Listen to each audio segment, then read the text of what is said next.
Porque Deus amou o mundo de tal maneira que deu seu Filho unigênito para que todo aquele que nele crê não pereça, mas tenha vida eterna. Com este versículo eu saúdo o povo de Deus que vai morar no céu com a paz do Senhor Jesus.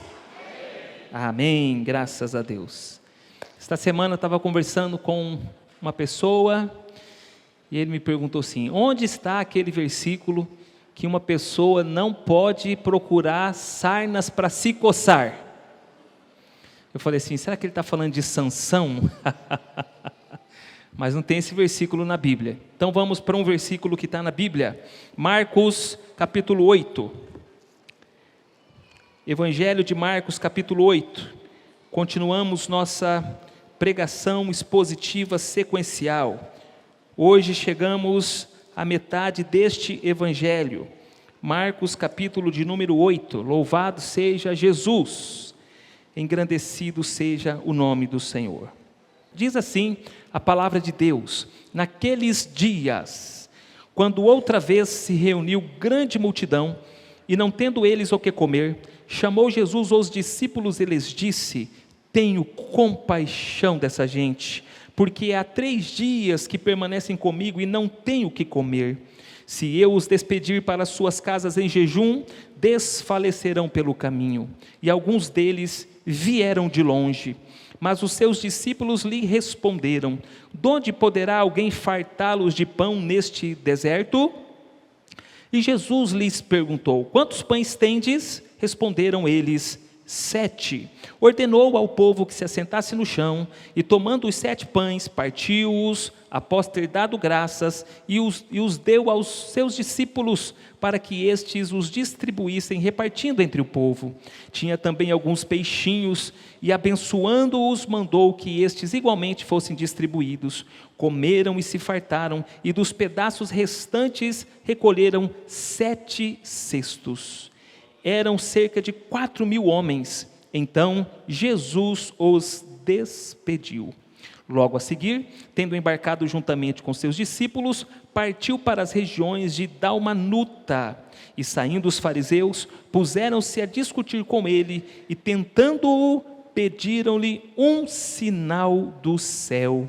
Jesus, porém, arrancou do íntimo do seu espírito um gemido e disse: por que pede esta geração um sinal?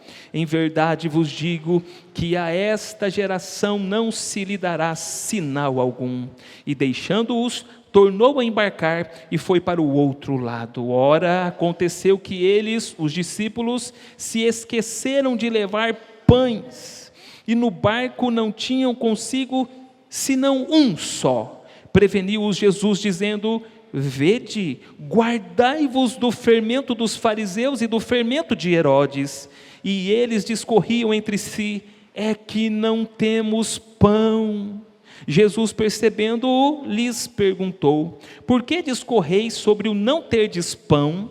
Ainda não considerastes nem compreendestes? Tendes o coração endurecido? Tendo olhos, não vedes? E tendo ouvidos, não ouvis?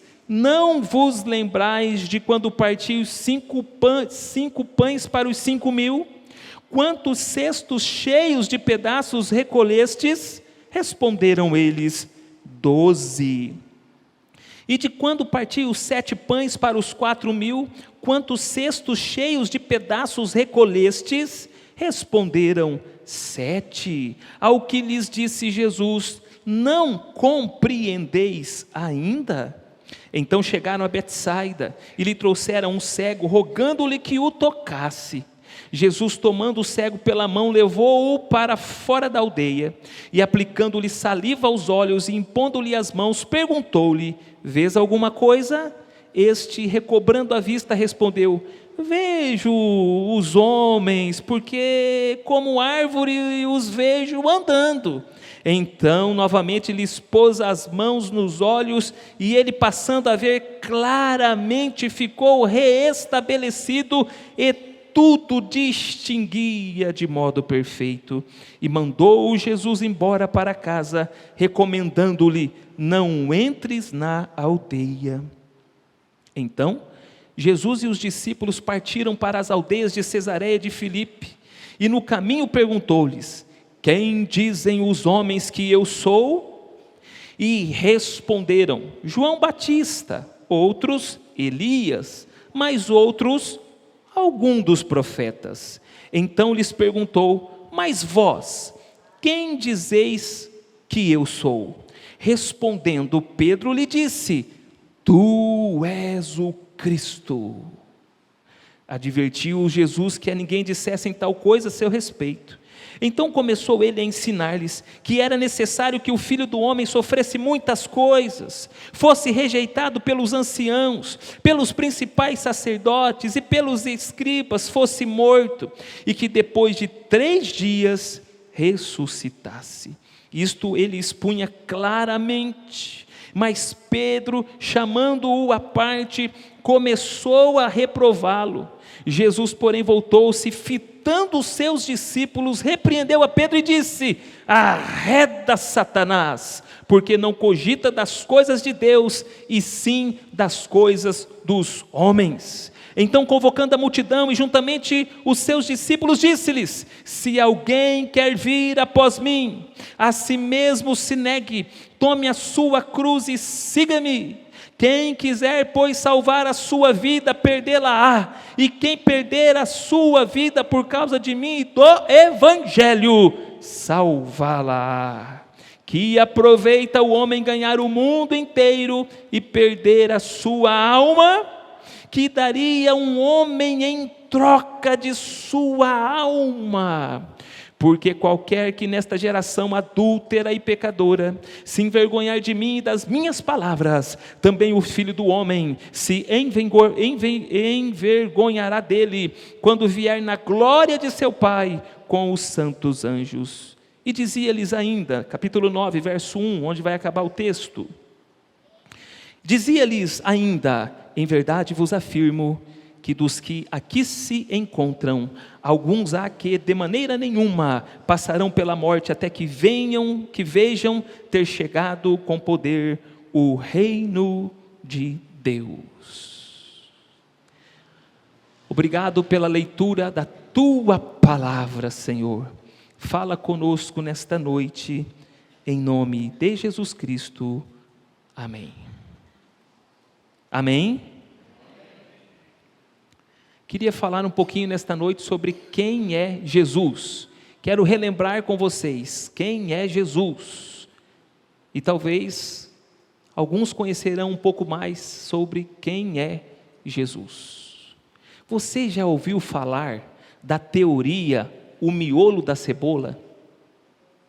Essa teoria explica que para nós atingirmos um objetivo, nós precisamos vencer as camadas. Cada camada da cebola é uma etapa a ser vencida até que você chegue no miolo da cebola, no seu ponto principal e atinja o seu objetivo. Marcos capítulo 8, dentre os 16 capítulos que tem no Evangelho de Marcos, é o miolo da cebola. Aqui no capítulo 8 está o ápice do objetivo do evangelista Marcos, porque é aqui no capítulo 8 que nós acabamos de ler, que Marcos vai mostrar para os seus ouvintes, para os seus leitores, de uma maneira clara como antes não mostrou, quem é o Senhor Jesus.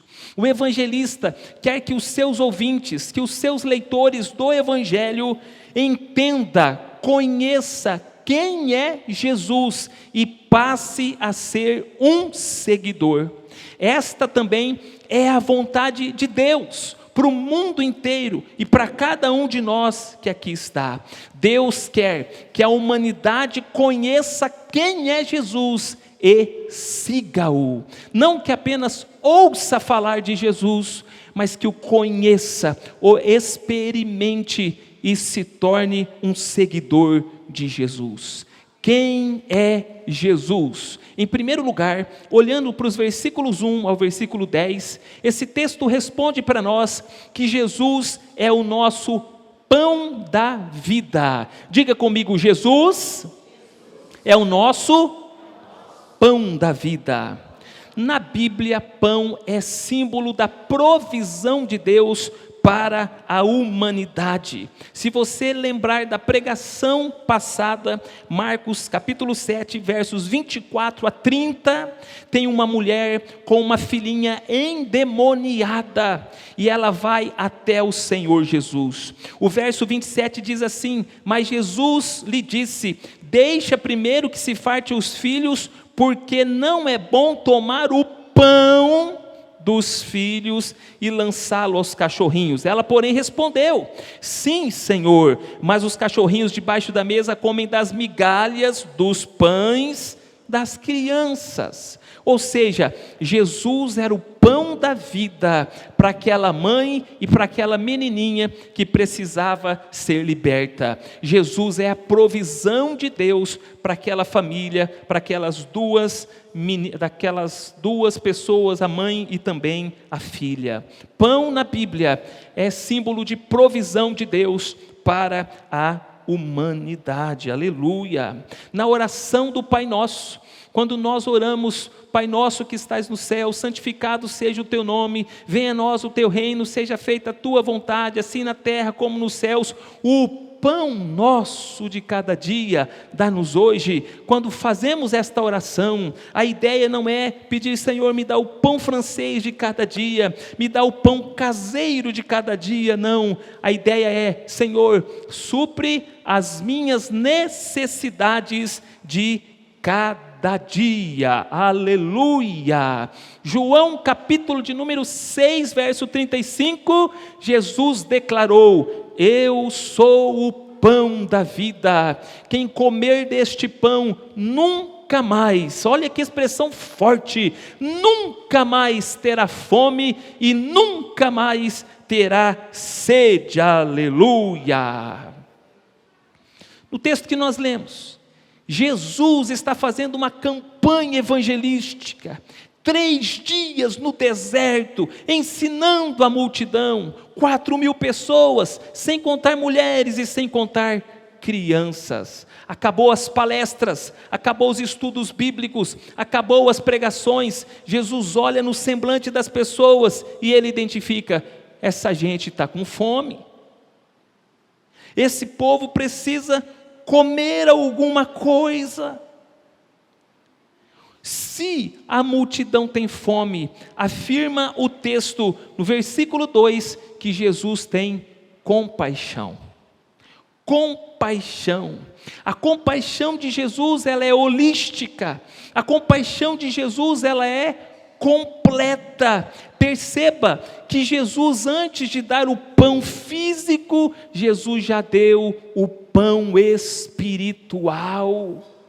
Jesus se preocupa com o homem de maneira integral, não apenas o pão físico, mas também o pão espiritual, não só o pão espiritual, mas também o pão físico. Se você está acompanhando o contexto desse cenário onde Jesus vive, você já entendeu que judeus não se dão muito bem com os gentios, e que neste momento aqui, Jesus está trabalhando, está ministrando, está ensinando, pregando para os gentios, o que significa que uma pessoa judia que fica 3 dias seguidos dando atenção especial para os gentios, ele está exercendo também compaixão. A compaixão que o presidente Lula não tem pelo presidente Bolsonaro, nem o presidente Bolsonaro não tem pelo presidente Lula.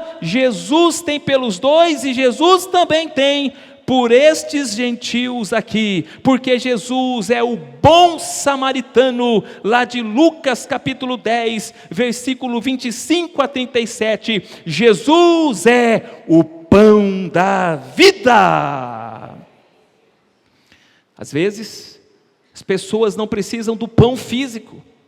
Às vezes o que elas precisam é de uma orientação, o que elas precisam é de uma atenção, o que elas precisam é de um ensino. Por isso Jesus está oferecendo todas estas coisas. Que bom que na sua casa o seu filho tem o pão de cada dia. Que bom que na sua casa a sua filha e a sua esposa têm as necessidades supridas. Mas será que a necessidade de atenção, talvez a necessidade de afeto, talvez a necessidade da sua presença também está sendo suprida? Será que o seu filho, a sua esposa ou o seu marido não precisa de ser atendido ou atendida nessa outra necessidade, que é a necessidade da presença, do amor, do carinho, do afeto? Eu queria encorajar tanto os filhos como os cônjuges a abrirem os seus corações para os seus relacionamentos interpessoais familiares e dizer: eu estou sentindo falta de conversar com o Senhor, eu estou sentindo falta da presença da Senhora na minha vida. Então isso é muito importante. Receba esse encorajamento. De qualquer forma, o evangelista Marcos quer nos informar que Jesus tem a provisão espiritual e a provisão material para todos aqueles que andam com Ele, se relacionam com Ele, confiam nele. Por isso, depois de dar o pão espiritual durante 3 dias, Jesus vai fazer este grande milagre, realizando essa multiplicação de pães e de peixe. De novo, não se deixe enganar. A preocupação de Jesus não é só com o pão material, mas é também com o pão espiritual. A preocupação de Jesus não é apenas com aquilo que é temporal, mas a preocupação de Jesus é com aquilo que é eterno. Por isso, no versículo 26 do texto que nós lemos, ele vai dizer para nós que aproveita o homem ganhar o mundo inteiro e perder a sua alma. Jesus preocupa com esse tempo aqui, mas preocupa também com a eternidade lá. Quem está entendendo, diga glória a Deus. Deus conhece a sua necessidade material. Deus conhece a sua necessidade emocional. Deus conhece o seu tempo agora. Deus sabe da sua fome existencial. Deus sabe da sua carência emocional. Deus sabe da sua fome de sentido, do seu desejo de ser amado, do seu desejo de ser amada. Por isso, o próprio Deus enviou Jesus como o nosso pão da vida, aleluia. Preocupação de Jesus no nosso texto, os versos 1 até o 10, é que as pessoas não desfaleçam no caminho, que elas não percam suas forças no caminho, que elas não percam o seu vigor no caminho. O Senhor preocupa com cada um de nós. Por isso o próprio Deus, para suprir nossas necessidades temporais e nossas necessidades eternas, Ele enviou Jesus Cristo para ser o nosso pão nosso de cada dia. Aleluia! Quem é Jesus? Ele é o pão da vida, o nosso pão da vida. Em segundo lugar, Jesus é o nosso farol. Versículos 11 a 26, o texto mais comprido agora, vai mostrar esta verdade para nós. Mas o que é um farol? Farol é aquela construção alta, com aquela luz forte e potente. Para que serve um farol? Farol é um sinal de orientação para preservar a vida dos marinheiros nas noites sombrias, diante dos nevoeiros da vida. Um sinal orientador para preservar a vida. Sabe, irmãos, sabe, irmãs, todos nós precisamos de um farol, porque todos nós queremos chegar a algum lugar. E se não queremos chegar a algum lugar, nós também chegaremos a algum lugar. Nós não nascemos para ficar parados, nós estamos sempre avançando para alguma direção. Os fariseus, eles precisavam de um sinal, e por isso eles tentam Jesus. A palavra do texto é: eles tentaram Jesus, pedindo um sinal. Perceba, não foi só Satanás que tentou Jesus. Os fariseus também tentaram Jesus. E no versículo de número 11, eles pedem um sinal para o Senhor Jesus. O sinal do céu era o próprio Senhor Jesus, que estava ali diante deles, mas eles não conseguiam aceitar, e nem compreender, e nem enxergar que Jesus era o sinal do céu para a vida deles.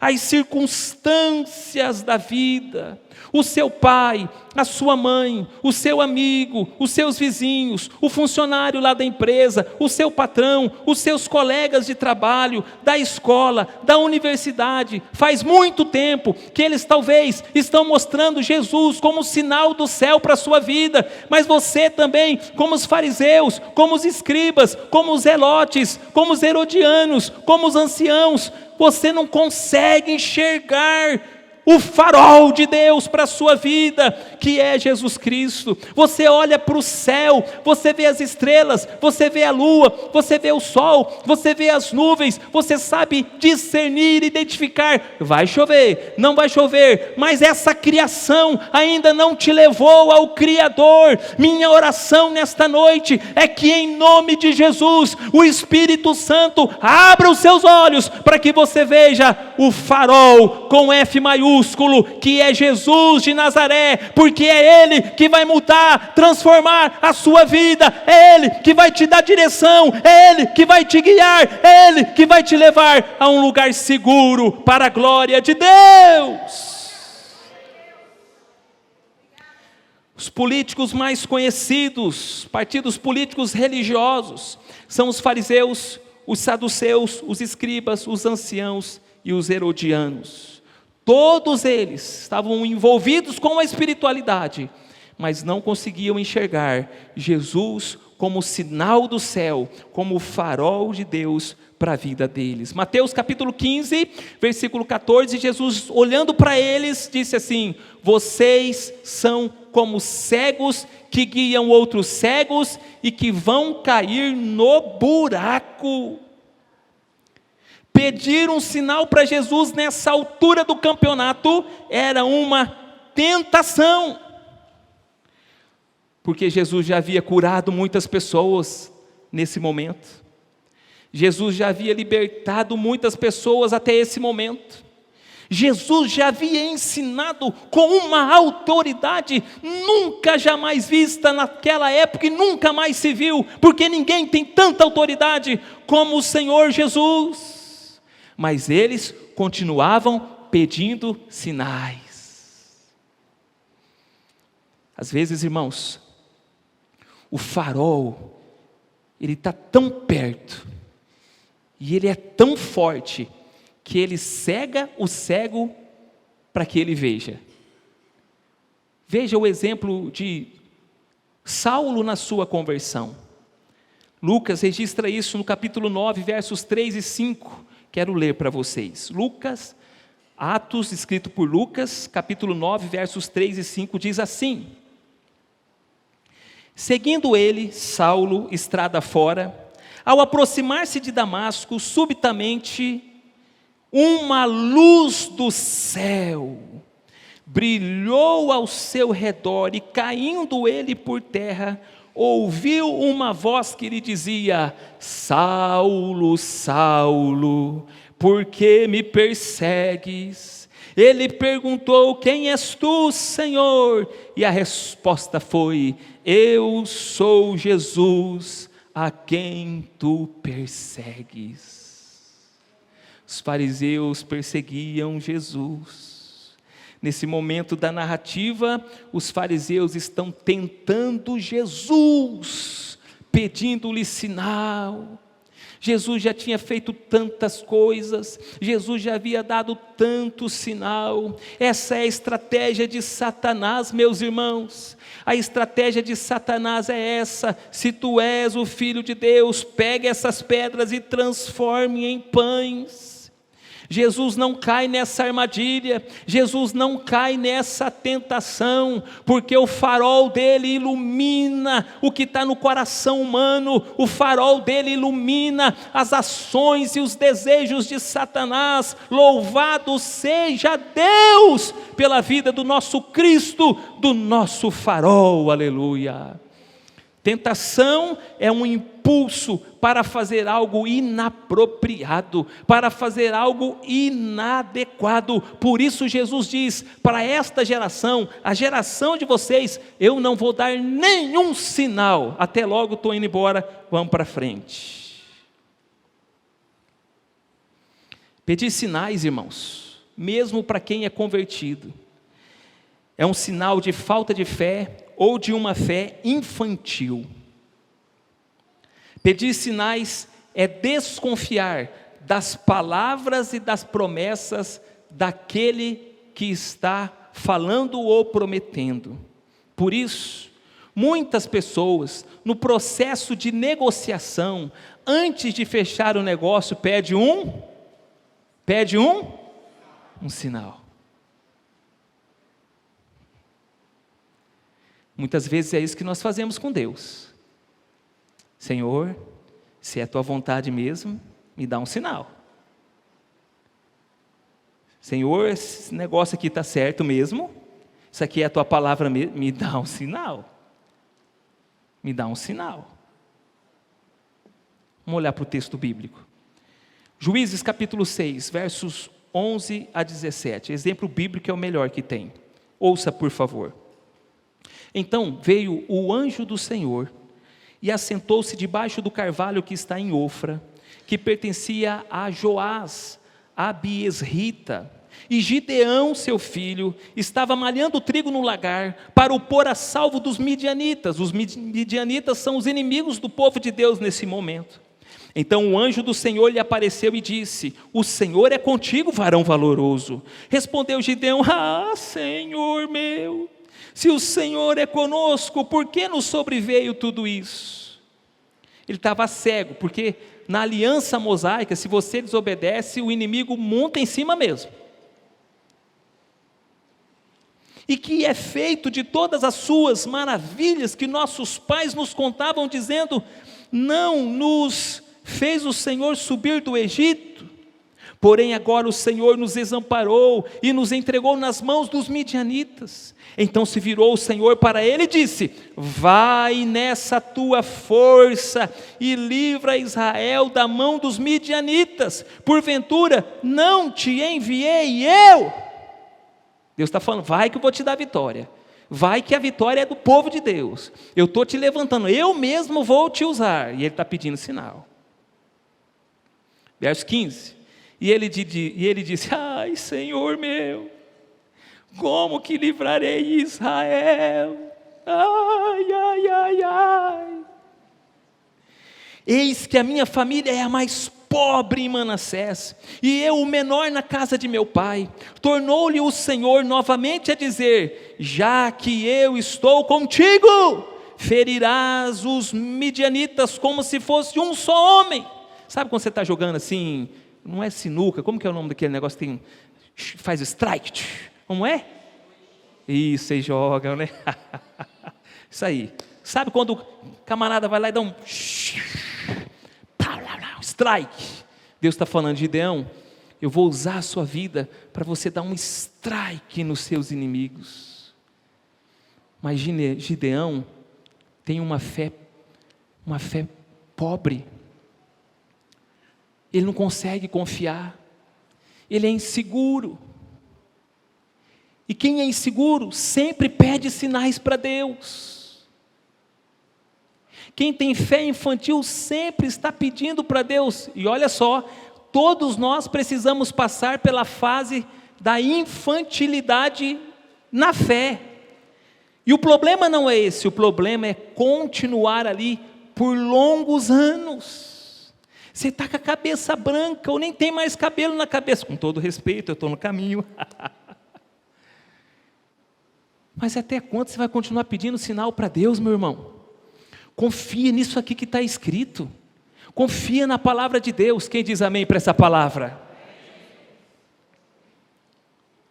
Verso 17.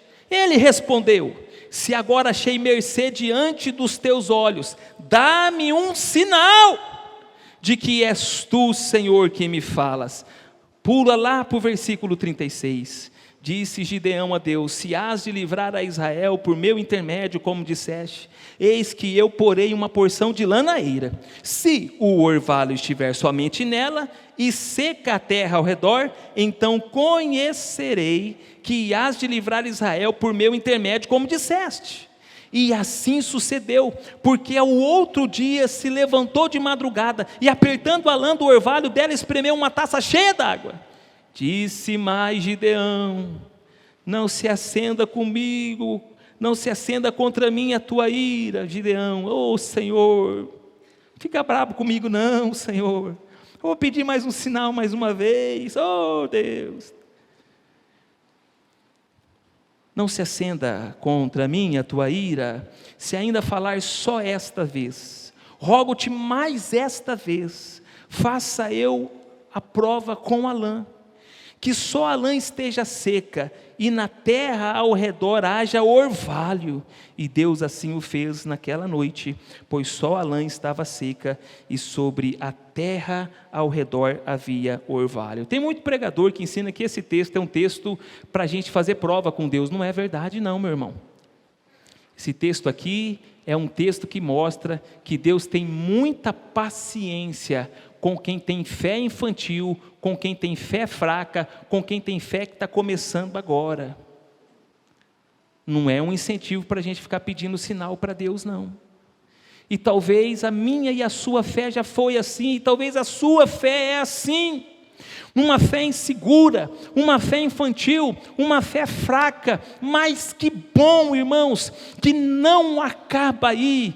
Deus enviou Jesus como nosso farol, e a gente pode olhar para Ele, e esse Jesus a quem nós servimos, o nosso farol, Ele é maravilhoso para nos dar uma fé segura, madura e forte. Quem recebe, diga amém. Estou pentecostal hoje, hein? Talvez eu estou pregando aqui para um cônjuge que é desconfiado e inseguro como Gideão. Talvez você também fique pedindo sempre sinais para o seu cônjuge. Você manda mensagens dizendo: onde você está? Você manda mensagens dizendo: por que você não chegou em casa ainda? O que você está fazendo? Manda agora a localização em tempo real. Que Deus nos liberte de toda insegurança, desconfiança e infantilidade nos nossos relacionamentos, em nome de Jesus, para que possamos amadurecer e ter uma família saudável, um casamento saudável, uma criação de filhos saudáveis, em nome de Jesus, para a glória de Deus. Uma pessoa com 120 quilos procurou a nutricionista e disse: eu gostaria de chegar a 80 quilos para cuidar da minha saúde. Então a nutricionista explica tudo para ela e diz: você precisa fazer isso, esse é o cardápio, tal. E ela, ansiosa, ela pergunta: será que vai dar certo? Será que vai dar certo? Será que vai funcionar? Então a nutricionista pega um testemunho de um caso antes e depois. A pessoa tinha 130 quilos, agora está com 75 quilos. A paciente fica toda entusiasmada. E ela pergunta: você não tem um outro testemunho como sinal para me motivar a começar esse tratamento? Agora a nutricionista vai lá e pega um outro testemunho, uma pessoa que tinha 140 quilos e que reduziu para 85. E a paciente continua perguntando: será que vai funcionar? Será que vai funcionar? Será que vai dar certo? E ela pede um outro sinal: você tem mais um testemunho para me mostrar? Então, a nutricionista diz: o que você precisa não é de um outro sinal. Ela suspira e diz: o que você precisa é confiar em mim e começar o seu tratamento para você ver os resultados. No versículo 12, Jesus está suspirando. Jesus, porém, arrancou do íntimo um suspiro de gemido e disse: por que pede esta geração um sinal? Tem momento na sua vida, meu irmão, minha irmã, que Deus não vai dar nenhum sinal, porque Ele já te deu todos os sinais de vira à direita, segue em frente, lombada, inclive, declive, diminua a velocidade, está tudo aqui. Abre essa Bíblia e vive a palavra de Deus, abre essa Bíblia e vive os princípios da palavra de Deus. Olha para Jesus, Ele é o seu farol, segue adiante, segura na mão de Deus e vai. Segura na mão de Deus e vai. O que Jesus estava dizendo aqui é: creia em mim, se relacione comigo, confie em mim, eu vou te ajudar não a fazer a tua vontade, porque a tua vontade muitas vezes te separa de mim, não a tua vontade, porque muitas vezes a tua vontade te leva para o buraco, não para a tua vontade, porque a tua vontade muitas vezes te leva para a escuridão e eu sou luz. Segura nas mãos de Jesus e Ele vai te levar para a eternidade, para um destino de vida e vida com abundância, para um lugar seguro e firme como a rocha. Sabe, irmãos, nós não somos negacionistas, pelo menos temos ensinado aqui nesta igreja a ser bem pé no chão. A nossa fé, ela sofre ondulações. Isso acontece na vida de todo crente, sem nenhuma exceção. Nosso coração fica endurecido, nossos olhos coçam com a areia que o vento da vida joga nos nossos olhos, e esse vento sopra forte e traz essa areia que traz um incômodo profundo. E é isso que está acontecendo com os discípulos. Os olhos dos discípulos, os olhos da fé, estão assim, com alergia, cheio de remelas, quase fechando, não estão enxergando direito o farol, Jesus, que está bem diante deles. Por isso, no versículo 14 e no versículo 17, eles estão discutindo: e o pão? E o pão? Cadê o pão?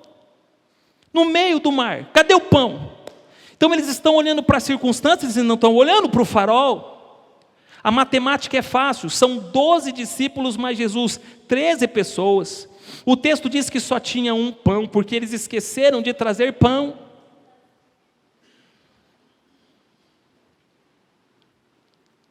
Pedro está dizendo: só tem um pão, não vai dar para todo mundo comer não, alguém vai ter que jejuar aqui. Talvez Pedro está dizendo: eu vou comer esse pão aí, porque esse pão aí só dá para mim esse pão aí. Ah, Jesus amado. Quando a gente olha para a circunstância e não olha para o farol, a gente começa a brigar. Não é assim na sua casa? Quando a sua esposa começa só a olhar para a circunstância e não olha para o farol, não começa a dar uma discussão lá? Não é assim na sua casa? Quando o seu marido não ora muito, não lê a Bíblia, só fica trabalhando, o negócio começa a dar choquinho. Não está olhando para o farol. Diga: o meu farol é Jesus. Está fraco pra caramba, hein? Diga: o meu farol é Jesus. Meu farol é Jesus. Diante da circunstância, Jesus então vai acender o farol nos olhos dos discípulos. E Ele vai dizer: guardai-vos do fermento dos fariseus e do fermento de Herodes. Qual é o fermento dos fariseus e o fermento dos Herodes? Eles não conseguem confiar no farol, eles não conseguem se entregar a Jesus, eles não conseguem depositar sua fé, sua esperança no Senhor Jesus. E o Senhor Jesus, para limpar o farol, para limpar os olhos dos discípulos, Ele vai fazer 8 perguntas no texto. Olha só, primeira pergunta no verso 17: por que discorreis sobre o não terdes pão? Segunda pergunta no verso 17: ainda não considerastes nem compreendestes? Terceira pergunta no verso 17: tendes o coração endurecido? Quarta pergunta no verso 18: tendo olhos não vedes? Quinta pergunta no verso 18: tendo ouvidos não ouvis?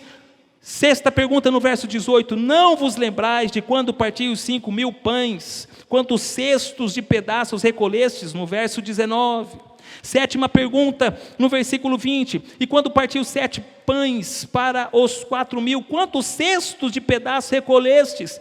Oitava pergunta, no versículo 21, não compreendestes ainda? Jesus está, limpando os olhos dos discípulos, tirando toda a remela, passando lá um colírio santo de Deus. Irmãos, o coração, os olhos, os ouvidos e a memória dos discípulos ainda precisavam ser santificados progressivamente. Não deixe se enganar, eu e vocês precisamos de Jesus do mesmo jeito que os discípulos precisavam de Jesus. O que Jesus está perguntando aqui, nesses 8 itens aqui, pode ser resumido da seguinte maneira: vocês estão andando comigo, vocês estão me conhecendo, e vocês não perceberam ainda que eu sou suficientemente capaz para cuidar de vocês até o último dia da vida de vocês? Façam contas, vocês são bons de matemáticas. Muitos de vocês eram comerciantes, pescadores, que vendiam lá o produto do mar da Galileia. Se vocês somarem, vocês perceberão que nas 2 multiplicações, nós alimentamos, pelo poder e pela graça de Deus, pelo menos 30 a 40 mil pessoas. Porque vocês estão discutindo sobre pães? Eu estou aqui, eu sou o pão vivo que desceu do céu, eu sou o farol de vocês, não vai faltar nada para vocês. Jesus está perguntando: será que eu sou suficientemente bom para cuidar de vocês?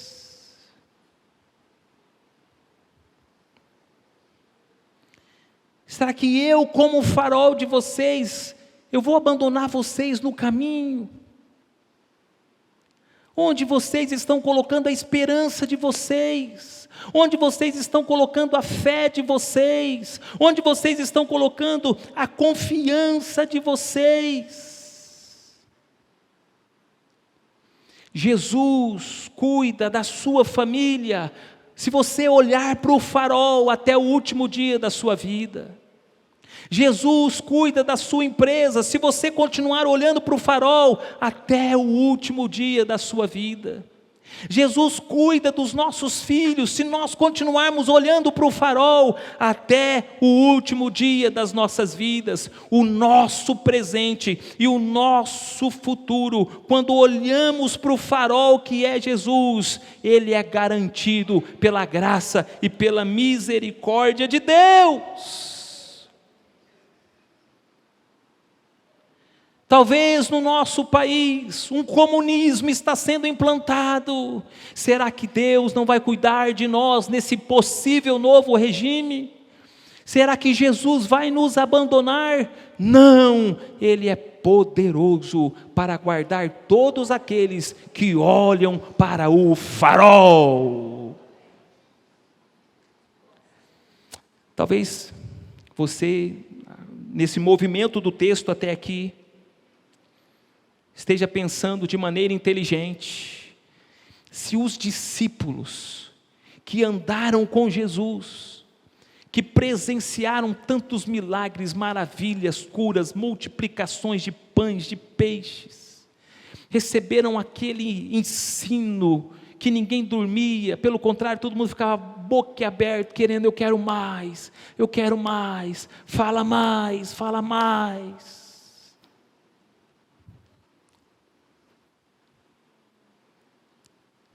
Esse Jesus maravilhoso, esse Jesus poderoso,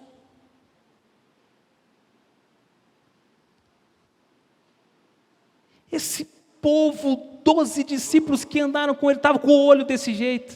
Então você, de maneira inteligente, está perguntando: e os meus olhos então, hein? Como estão os meus olhos? Talvez você comece a perder a esperança. Talvez você comece a dizer: minha fé é pequena demais. Talvez você comece a dizer: minha fé é fraca demais. Minha fé é muito infantil. Mas é por isso que Marcos, ele vai contar a próxima história. A próxima história de um homem que é cego. Marcos coloca isso propositalmente, porque talvez esta é a história da igreja de Roma que está recebendo também este evangelho. Uma igreja que será perseguida pelo imperador Nero e vai ter que olhar para o farol, porque o propósito do imperador Nero é cegar os discípulos de Jesus, os seguidores de Jesus, para que eles não vejam mais o farol. Então esse texto tem tudo a ver com a minha vida e com a sua vida. Então Jesus agora está em Betsaida. Betsaida significa casa da pesca. Você lembra no capítulo 1, versículo 17, que Jesus Cristo, quando chamou os seus discípulos, ele disse assim: vinde após mim e eu vos farei pescadores de homens. Jesus está pescando um homem na casa da pesca e ensinando os seus discípulos a pescarem, porque depois da sua morte, quem vai ter que continuar a pescaria são os discípulos de Jesus e nós também, amém? Você está pescando bastante por aí? Alma para Jesus, me entenda bem. Está pescando bastante por aí? Então o que Jesus faz? Jesus pega na mão daquele homem, tira ele da aldeia, porque Jesus não quer que a primeira vista que ele tenha, que ele contemple a circunstância. Jesus quer tirar ele daquela circunstância, para quando ele abrir os olhos, ele já olhar para o farol. Jesus tira ele de lá, segura nas mãos dele, e é isso que acontece conosco. Quando nós estamos cegos, o Senhor Jesus vem, segura nas nossas mãos, e Ele começa a nos guiar, até que os nossos olhos sejam abertos, e nós contemplemos quem é Jesus. Ele é o nosso farol, amém? Ele é o nosso farol, amém? Jesus é o nosso farol. E agora, a gente fica perguntando, será que Jesus tem paciência para continuar cuidando dos discípulos, depois de tudo que Ele fez, depois de tudo que Ele realizou? Tem paciência. É por isso que Marcos coloca esse texto aqui. E essa cura vai acontecer em duas etapas. Primeiro, Jesus pega saliva. No mundo antigo, especialmente no mundo gentílico, há uma tradição de que um homem santo e poderoso, quando ele coloca saliva nas suas mãos, e ele passa na parte do corpo de uma pessoa, e essa pessoa é curada, esse homem é considerado um homem santo e poderoso. Isso aqui tem relação com o capítulo 7. Saliva não era uma coisa muito pura, uma coisa que todo mundo passa na mão e começa a esfregar nas outras pessoas. É algo que lembra mais contaminação do que pureza.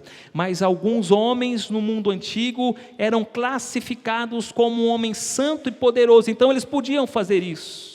Então, o que Marcos está querendo dizer para os romanos e para nós aqui também nesta noite é que Jesus é santo e poderoso. Para quê? Para purificar o nosso coração, para nos dar olhos bons, para a gente enxergar como a gente deve enxergar. Amém, irmãos? E aí, quem pesca precisa de paciência, não precisa? Precisa de paciência ou não? Você já lança lá a vara, lança lá o anzol e já puxa o peixe. Precisa de paciência. Discipulado é processo, discipulado é paciência. Jesus não perde a paciência com seus discípulos. O que Marcos está dizendo é que a nossa vida cristã é um processo. Primeiro a gente enxerga um pouco, como esse cego começou a enxergar um pouco. O que você está vendo? Eu estou vendo homens como se fossem árvores, não estou enxergando direito, está meio embaçado, não estou enxergando direito. Jesus, numa próxima etapa, ora por ele de novo, e ele começa a enxergar claramente como a luz do dia. Paciência. Discipulado é processo. E que bom que Jesus tem paciência com a gente, amém, irmãos? Jesus não perde a paciência com a gente. A gente precisa e pode olhar para o farol que é Cristo Jesus. Sua fé é fraca, sua fé é infantil, sua fé é imatura. Olhe para o farol. Não desista. Ele tem paciência comigo e com você. Olha para o farol. Jesus não desiste de nós, a igreja não desiste de você também, porque a igreja é de Jesus. Olha para o farol. Amém? Quem é Jesus? Jesus é o pão nosso. Jesus é o nosso farol. Amém? Tem mais uma divisão, mas vou deixar para a semana que vem, por sabedoria.